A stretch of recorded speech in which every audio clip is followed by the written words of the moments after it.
जी, इस वीडियो में हम चैप्टर नंबर 2 कवर करेंगे, ड्रग्स एंड कॉस्मेटिक एक्ट 1940 का। चैप्टर नंबर 2 बताता है the drugs technical advisory board, the central drugs laboratory and the drug consultative committee. ठीक है, ये सारी डिटेल हम इसमें पढ़ेंगे। Section number 5 dash, section number 5 क्या है? Dash the drug technical advisory board. ठीक है, तो अगर आए कि ड्रग टेक्निकल एडवाइजरी बोर्ड किस सेक्शन में है, तो सेक्शन नंबर डैश 5 में। The central government shall as soon as may be, shall का मतलब कि they have to, as soon as may be constitute a board. जो सेंट्रल गवर्नमेंट होगी ना, वो जैसे ही एक बोर्ड कॉन्स्टिट्यूट करेगी जिसको कहलाया जाएगा to be called the drug technical advisory board, the drugs technical advisory board.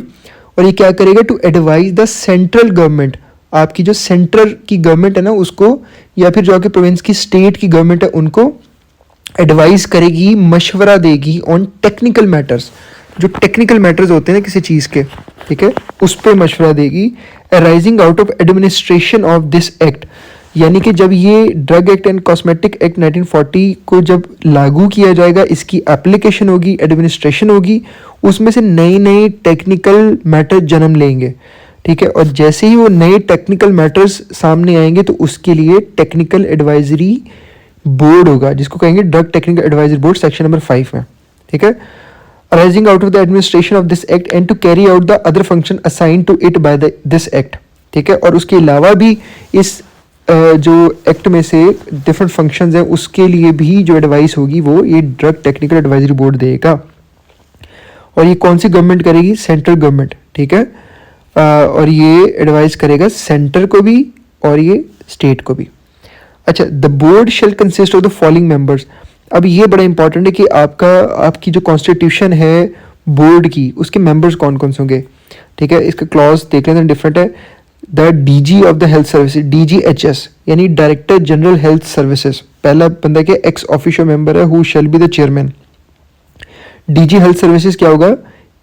Chairman होगा। एक्स ऑफिशियो क्या होता है? एक्स ऑफिशियो आप कई जगहों पे एक्ट और लॉज में पढ़ते हैं। एक्स ऑफिशियो का मतलब होता है कि किसी, फर्ज करें एक मेंबर है, ये एक बोर्ड का डीजी, जो कि इसलिए मेंबर है क्योंकि इसके पास कोई और ऐसा ओहदा या इसकी कोई वर्थ है। तो आप अपनी किसी और काम की वर्थ या और काम की अथॉरिटेटिव पावर होने की वजह से जब आप किसी और चीज़ का हिस्सा बनते हो तो you are the ex officio member.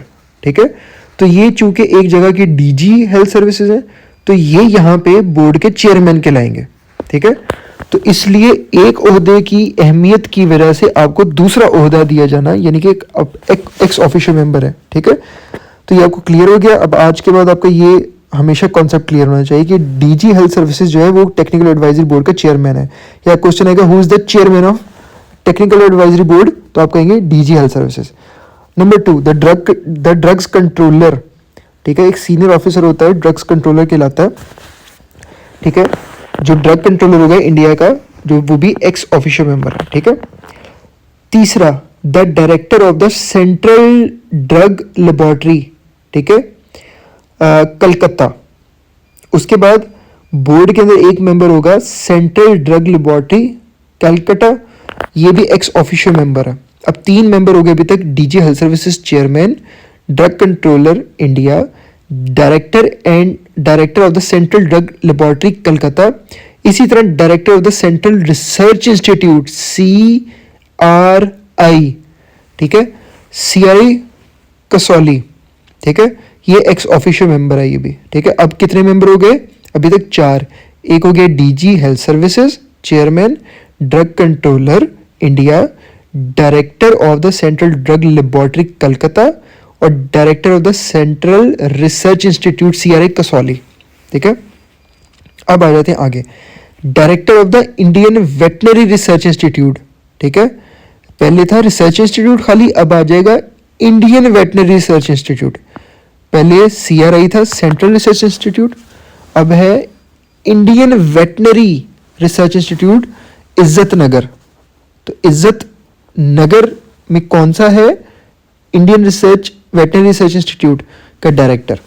तो अब तक क्या हो गया? पहले आ गया नंबर 1 पे डीजी हेल्थ सर्विसेज जो कि चेयरमैन होगा ड्रग टेक्निकल एडवाइजरी बोर्ड का। नंबर 2 पे क्या है, अभी आप आंखें बंद करो, ये इमेजिन करें। पहले नंबर पे क्या है, डीजी हेल्थ सर्विसेज, जो क्या होगा डैश चेयरमैन। अब नंबर 2 क्या है, कीप योर आइज क्लोज्ड, और ये याद रखें दूसरे नंबर पे क्या है, ड्रग कंट्रोलर डैश इंडिया। तीसरा क्या है, director of the dash Calcutta, director of central drug laboratory, ठीक है। और अगला क्या था, डायरेक्टर ऑफ सीआरआई यानी कि central research institute dash Kasauli. अगला क्या है, the director of the dash Indian veterinary research institute Izzatnagar. ये अभी तक आपको याद हो गया। अगला मेंबर कौन है, president of the medical council of India.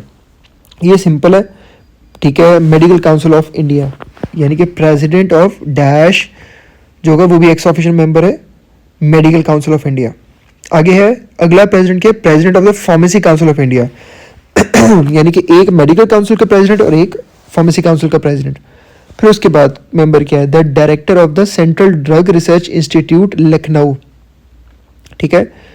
अब आ गया लखनऊ का क्या है, सेंट्रल ड्रग रिसर्च इंस्टीट्यूट। अभी तक आपके पास सिंपल 2-3 रिसर्च इंस्टीट्यूट आए हैं, जैसे पहला वाला था सीआरआई सेंट्रल रिसर्च इंस्टीट्यूट, फिर आपके पास आ गया था वेटनरी वाला यानी Indian veterinary research institute Izzatnagar, और तीसरा आ गया central drug research institute Lucknow, ठीक है। अब ये एक पूरी आपके पास हिरार्की आएगी। इसके बाद क्या होगा, 2 person to be nominated by the central government from among persons who are in charge of the drug control in the state. 2 बंदे ऐसे होंगे जो नॉमिनेट किए जाएंगे सेंट्रल गवर्नमेंट की तरफ से, उन तमाम बंदों में से जो ड्रग कंट्रोल के जिनके पास चार्ज होगा, मतलब आपके ड्रग इंस्पेक्टर, ड्रग कंट्रोलर्स और कोई भी अगर चीफ इस तरह का है, तो उसमें से जो ड्रग कंट्रोल विंग आपका होगा, ड्रग कंट्रोल डिपार्टमेंट, उसमें से सेंट्रल गवर्नमेंट जो होगी वो नॉमिनेट कर सकती है 2 बंदों को, ठीक है, who are in charge of the drug control in the states. अच्छा, 1 person to be elected by the executive committee of the pharmacy council of the India. 1 person होगा जिसका ना आउट ऑफ इलेक्शन होगा, टू बी इलेक्टेड, कौन elect करेगा, pharmacy council की executive committee of India, ठीक है, India, from among teachers in pharmacy और फार्मास्यूटिकल केमिस्ट्री और फार्माकोग्नोजी ऑन द स्टाफ और ऑफ एन इंडियन यूनिवर्सिटी और अ कॉलेज एफिलिएटेड देयर टू। देखें, या तो एक इंडिया की यूनिवर्सिटी या उस यूनिवर्सिटी से एफिलिएटेड कॉलेज का कोई टीचर होगा, जो टीचर या तो फार्मास्यूटिक यानी फार्मेसी को पढ़ा रहा है, फार्मास्यूटिकल केमिस्ट्री को पढ़ाता है, फार्माकोग्नोजी को पढ़ाता है, ठीक है, किसका, यानी कि एक इंडियन पब्लिक सरकारी यूनिवर्सिटी या एफिलिएटेड यूनिवर्सिटी का इन सब्जेक्ट्स का कोई भी टीचर होगा जो इलेक्शन के थ्रू इलेक्ट होकर आएगा bye the executive committee of dash pharmacy council. तो फार्मेसी काउंसिल की एग्जेक्टिव कमेटी जो होगी वो इन सब्जेक्ट के टीचर्स होंगे, उनमें से इलेक्ट करके एक बंदा दे देगी, और वो भी इस advisory committee, technical advisory committee का हिस्सा होंगे। 1 person to be elected by the executive committee of medical council of India, ठीक है, एक फार्मेसी काउंसिल का बंदा इलेक्ट होकर आ गया, और इसी तरह से executive committee of medical council of India ने एक बंदा दे दिया from among teachers in the medicine और थेरेपेटिक्स, जो कि टीचर्स होंगे मेडिसिन और थेरेपेटिक्स में से, on the staff of an Indian university और कॉलेज एफिलिएटेड देयर टू। यानी कि एक आम जुबान में अगर मैं आपको समझाऊं कि सरकारी यूनिवर्सिटी या उससे एफिलिएटेड कोई कॉलेज के स्टाफ का कोई टीचर जो कि एग्जेक्टिव कमेटी इलेक्ट करेगी।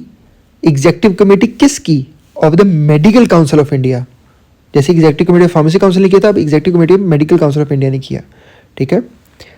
तो ये एक बंदा हो गया। फिर आ गया 1 person to be nominated by the central government from the pharmaceutical industry, और 1 पर्सन क्या हो गया, to be nominated by the dash central government from the dash industry, pharmaceutical industry. तो इसका मतलब है कि सेंट्रल की जो गवर्नमेंट है वो फार्मास्यूटिकल इंडस्ट्री से भी कोई फार्मास्यूटिकल एक्सपर्ट ले रही है, यानी कि 1 पर्सन, और एक क्या लेगी, जो फार्माकोलॉजी का एक्सपर्ट हो गया, यानी कि 1 pharmacologist to be elected by the governing body of Indian council of medical research. तो Indian council of medical research की जो गवर्नमेंट बॉडी है ना, जैसे आपने एग्जेक्टिव कमेटीज पढ़ी थी ऊपर, जो फार्मेसी काउंसिल की है, मेडिकल काउंसिल ऑफ इंडिया की थी, इसी तरह से governing body of Indian council of medical research, दोबारा बोलें, governing body of the Indian council of medical research, इससे एक फार्माकोलॉजिस्ट लेगी, एक ले लिया उन्होंने फार्मास्यूटिकल इंडस्ट्री से, एक फार्माकोलॉजिस्ट ले लिया, ऊपर एक एक मेंबर जो होगा वो टीचर्स में से ले लिए जो फार्मेसी काउंसिल और मेडिकल काउंसिल के एग्जीक्यूटिव कमेटी ने दिया। उसके बाद आपने देखा ऊपर कि किस तरह से 2 बंदे ने लिए सेंट्रल गवर्नमेंट से जो कि ड्रग कंट्रोल में से थे, और उसके बाद आपने वो सारी हिरार्की देख ली, जो डीजी था, ड्रग कंट्रोलर था, और उसके बाद डायरेक्टर्स थे, फिर प्रेसिडेंट थे। ठीक है, तो ये आपकी पूरी बन गई सेक्शन नंबर 5 के according the drugs technical advisory board. ठीक है, उसके बाद आगे आते हैं कि इस बोर्ड के अंदर एक एक बंदा और 2 बंदों की और जगह है, यानी कि अब 3 बंदे में से गए तो कौन होगा, 1 person by the two be elected by the central council of Indian medical association. आपकी इंडियन मेडिकल एसोसिएशन IMA, जो आपकी IMA है इंडियन मेडिकल एसोसिएशन, उधर से एक बंदा इलेक्ट होकर आएगा जो सेंट्रल काउंसिल इलेक्ट करेगा। इसी तरह से एक बंदा इंडियन फार्मास्यूटिकल एसोसिएशन में से भी होगा, जो कि आपकी council of the Indian pharmaceutical association में से एक बंदा होगा। यानी कि आपकी जो मेडिकल काउंसिल है उसमें से एक बंदा ले लिया, एक आपकी जो इंडियन फार्मास्यूटिकल एसोसिएशन है उसमें से एक बंदा ले लिया, और 2 बंदे लेंगे 2 person holding the appointment of government analyst under this act to be nominated by the central government.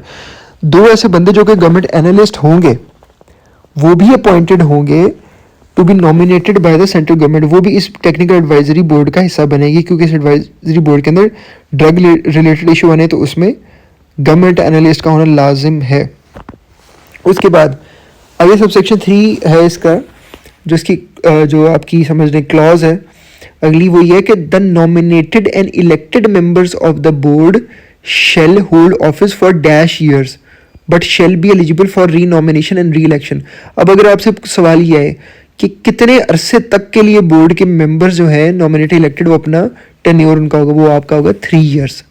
They shall hold the office for dash years 3 years, ये आपका MCQ ये भी टिक हो गया।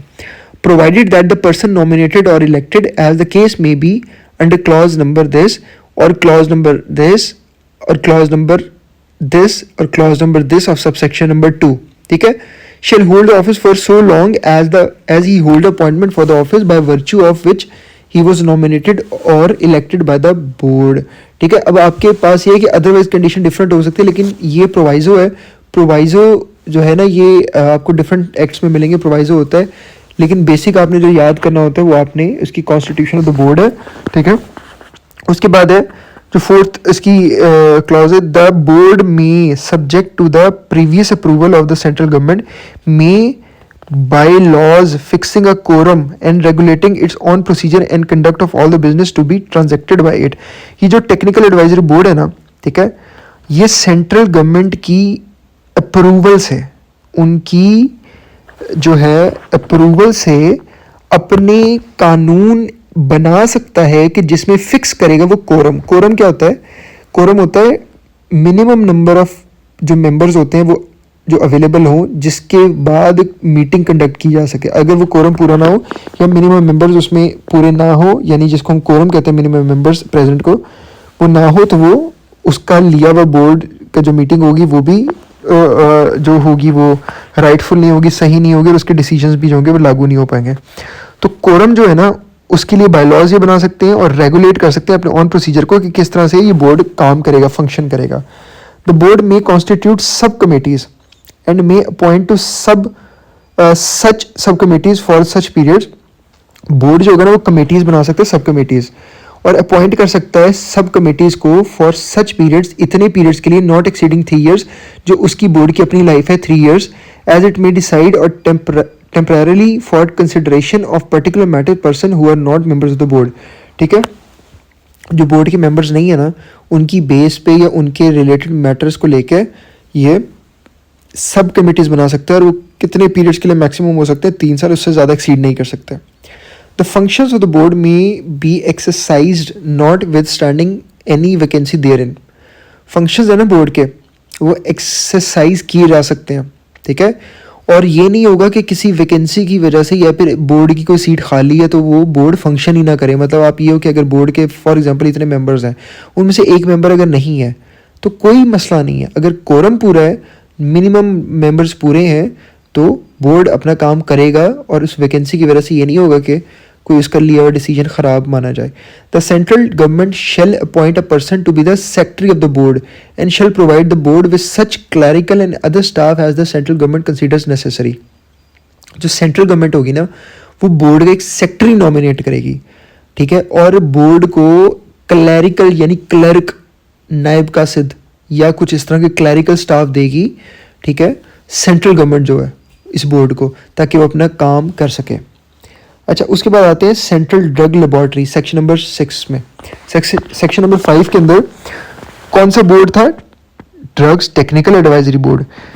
अब सेंट्रल ड्रग लेबॉर्ट्री जो है वो उसमें हम पढ़ते हैं सेक्शन नंबर जो इसका 6 है, उसका पहला सब सेक्शन है, उसमें लिखा हुआ है central government shall as soon as may be establish a central drug laboratory, यानी कि सेंट्रल ड्रग लेबॉर्ट्री कौन इस्टेब्लिश करेगा? Central government, under the control of the director to be appointed by the central government. और इसका क्या होगा? एक director होगा. To carry out the functions interested to it by this act और any rules made under this chapter. और क्या होगा? ये सेंट्रल ड्रग लेबॉर्ट्री होगी, इसका एक डायरेक्टर होगा जो कि सेंट्रल गवर्नमेंट नॉमिनेट करेगी. Provided that if the central government so prescribe the function of the central drug laboratory in respect of any drug और क्लास ऑफ ड्रग्स और कॉस्मेटिक और class of cosmetic shall be carried out by the central research institute. ठीक है, अगर central government ने कहा तो ये सारे जो फंक्शन है ना ये कौन कैरी कर सकता है? सेंट्रल रिसर्च इंस्टीट्यूट कसौली जो है ना वो एक्सरसाइज कर सकता है. और at any other prescribe laboratory, या फिर ये सारे फंक्शन किसी और प्रिस्क्राइब लेबॉर्ट्री में भी हो सकते हैं और उसको भी कहा जा सकता है कि ये सेंट्रल ड्रग लेबॉर्ट्री है. And the functions of the director of the central drug laboratory in respect of such drugs और क्लास ऑफ ड्रग्स और सच कॉस्मेटिक और class of cosmetic shall be exercised by the director of that institute और other than laboratory as the case में भी. अब इसको आसान अल्फाज में आपको बताऊं तो ये होता है कि देखिए, सेंट्रल गवर्नमेंट ने ना एक सेंट्रल ड्रग लेबॉर्ट्री को नॉमिनेट करना है और उस सेंट्रल ड्रग लेबॉर्ट्री का होगा एक डायरेक्टर. अब सेंट्रल गवर्नमेंट ये भी कर सकती है कि किसी ऑलरेडी एग्जिस्टिंग या वर्किंग लेबॉर्ट्री को सेंट्रल ड्रग लेबॉर्ट्री का दर्जा दे सकती है. मिसाल के तौर पे वो ये नॉमिनेट कर सकती है कि सेंट्रल रिसर्च इंस्टीट्यूट कसौली को सेंट्रल ड्रग लेबॉर्ट्री समझा जाए और इसका जो डायरेक्टर होगा वो ये सारे फंक्शन जो होगा वो कैरी आउट करेगा. ठीक है, आगे The central government may, after consultation with the board, make rules prescribing. Central government जो होगी ना वो बोर्ड के साथ मशावरत करेगी, मशवरा करेगी. ठीक है, और फिर वो क्या करेगी? रूल्स बनाएगी जो क्या बताएंगे? Make rules prescribing the function of the central drug laboratory. वो क्या होगा? जो सेंट्रल ड्रग लेबॉर्ट्री के फंक्शन को बयान करेगा कि इसके ये फंक्शन होंगे. फिर the procedure for the submission to the cell laboratory under chapter number 4 or chapter number 4A of samples of the drugs or cosmetics for analysis or test, the forms of the laboratories reports thereon and fees payable in respect such thereof. ठीक है, और ये क्या कर सकती है? ये procedure को बता सकती है. Submission of to the laboratory ऐसी ड्रग्स या ऐसी जो फीस है जो ड्रग की टेस्ट के लिए या एनालिसिस के लिए उसको सबमिट करवाने का एक लेबॉर्ट्री के अंदर प्रोसीजर जो है वो भी उसके लिए भी ये रूल्स बना सकती है. या फिर ऐसे रूल्स बना सकती है जो प्रिस्क्राइब करेंगे such other matters as may be necessary और expedient to enable the said laboratory to carry out its function. ऐसे मामलात, ऐसे मैटर्स जो कि जिसके लिए ज़रूरी हो कि इस लेबॉर्ट्री के फंक्शंस को चलाने के लिए या एक्सपीडाइट करने के लिए जो रूल्स चाहिए ये वो बना सकती है. या फिर ये क्या प्रिस्क्राइब कर सकती है? The matters necessary to be prescribed for the purpose of the proviso to subsection L. ठीक है, तो ये फिर उस प्रोवाइजो को भी पूरा करने के लिए ये रूल बना सकती है. उसके बाद 7 सेक्शन कहता है the drug consultative committee. Drug की कंसल्टेटिव कमेटी भी है एक सेक्शन नंबर डैश में, सेक्शन नंबर 7. ठीक है, अब मुझे बताएं कि सेक्शन नंबर 5 के अंदर था क्या था? 5 के अंदर था ड्रग टेक्निकल एडवाइजरी कमेटी. ठीक है, और सेक्शन नंबर 7 में अब क्या है? Drug consultative committee. अच्छा, अब इसका जो सेक्शन नंबर जो 1 सब सेक्शन इसका है उसमें लिखा हुआ है the central government may constitute, जो सेंट्रल गवर्नमेंट है इधर भी, एन एडवाइजरी कमेटी, एक मुशावरती कमेटी बनाएगी, advisory committee to be called the drugs consultative committee to advise the central government और द स्टेट गवर्नमेंट, जो कि सेंटर को यानी सेंट्रल गवर्नमेंट को या फिर सूबाई यानी प्रोविंशियल स्टेट गवर्नमेंट्स को एडवाइस करेगी, मशवरा देगी, and the drug technical advisory board, और ड्रग्स के टेक्निकल एडवाइजरी बोर्ड जो कि सेक्शन नंबर 5 में बना था उसको भी मशवरा देगी on any matter tending to secure uniformity throughout the administration of this act. ठीक है, थ्रू आउट इंडिया ये एडवाइस देगी।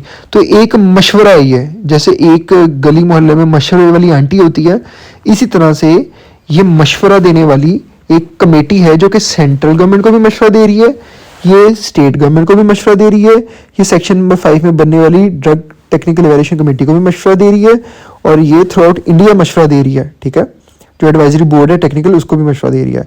अच्छा, इसका सबसेक्शन 2 कहता है the drug consultative committee shall consist of dash representatives of the central government. 2 central government के कितने रिप्रेजेंटेटिव होंगे? 2 to be nominated by the government, और एक होगा representative of each state government to be nominated by the state government concern. ठीक है, 2 members तो पक्के हैं जो कि सेंट्रल गवर्नमेंट होंगे, और हर स्टेट में से एक मेंबर उसका होगा। ठीक है, जो स्टेट को रिप्रेजेंट करेगा। Subsection 3 the drug consultative committee shall meet when required to do so by the central government and shall have power to regulate its procedure. ठीक है, उन्होंने कहा कि ये ड्रग कंसल्टेटिव कमेटी सेक्शन 7 में बनी है, ये मुलाकात करेगी जब भी ज़रूरी होगा और रेगुलेट करेगी इट्स प्रोसीजर। ठीक है, उसके बाद है 7A section number 5 and 7 not to apply to dash. उसने कहा है 7A ये कहता है जो सेक्शन है कि सेक्शन 5 एंड 7 जो होंगे वो अप्लाई नहीं होंगे आयुर्वेदिक, सिद्ध एंड यूनानी ड्रग्स पे। Nothing contain in the section number 5 and 7 shall apply to Ayurvedic, Siddha and Unani drugs.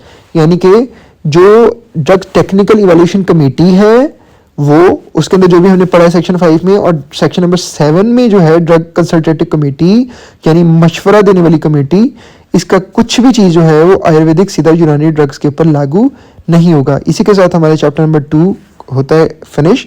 आपको चैप्टर 1 और 2 जब आपने पढ़ ली होंगी डिटेल में, तो आपने एक बार डन लिख देना है कमेंट सेक्शन में, ताकि मुझे पता चले कि आपको मेरी समझ आ रही है। और अगर आपको समझ आ रही है तो मैं नेक्स्ट वीडियो में मजीद इस तरह से आपको गाइड करूंगा। और अभी तक जो आप पढ़ेंगे इसमें से आपके पूरे नंबर आएंगे, क्योंकि आपने इसको बहुत थॉरली पढ़ा है। शुक्रिया।